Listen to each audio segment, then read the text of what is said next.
Constantly, they're busy. That's to be expected, since Robbie Saul's kiddos are in Kindergarten, first grade, and third grade. Still, the little guys are the world to Robbie and his wife. We've been blessed so much in our lives. Words spoken just minutes after finishing his 22nd chemotherapy treatment.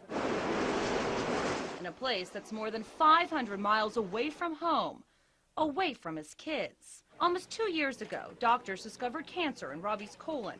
He received treatment in Mississippi, where he's from. But then more bad news came.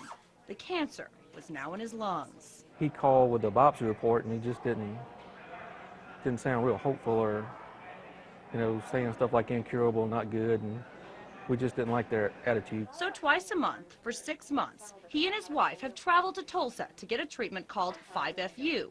All that time and effort for his 8th visit to hear. We get here and find out, which we didn't know, they're saying they're having a national shortage of the 5FU. Robbie had to take the pill form instead. He was shocked. Me or anyone else who's getting it, you kind of got enough to worry about rather than worry if your medicine's going to be there or not. Robbie isn't alone. As part of a nationwide investigation, our partners at Scripps television stations around the country found similar stories, like Brigham Robust of Tampa. He waited months for the 5FU drug and sadly died in September. According to the FDA's website, there are dozens of drugs in short supply. Some of those treat cancer. And the FDA says it all goes back to the manufacturer. Sometimes it's a drug quality issue. Other times the material's in short supply. At other times, it comes down to money.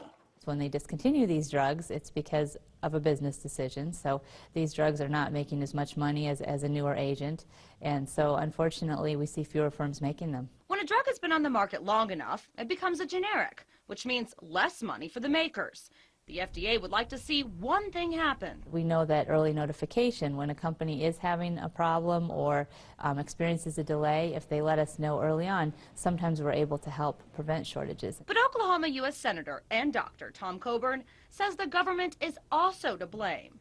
This from a 3-time cancer survivor. Senator Coburn recently revealed he was treated for prostate cancer.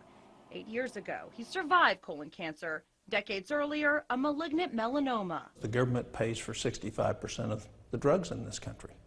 And they're the payer, and they've limited the margins that can be made on those generic drugs so that there ends up only being one supplier. He says that means the feds set the price range of chemo drugs, and that hampers the free market. It's going to get worse.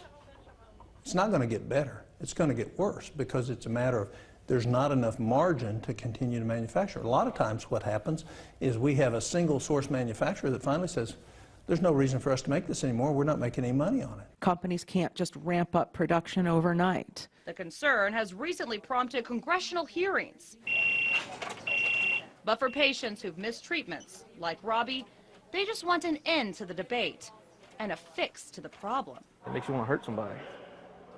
It's pretty horrible. This faith-driven man isn't going to lose the battle because it's not just about him, it's about them. I'm too young, I got too much to do. I got them. I don't have an option. I'm fine, I'm going to be fine. Marla Carter, 2 News works for you.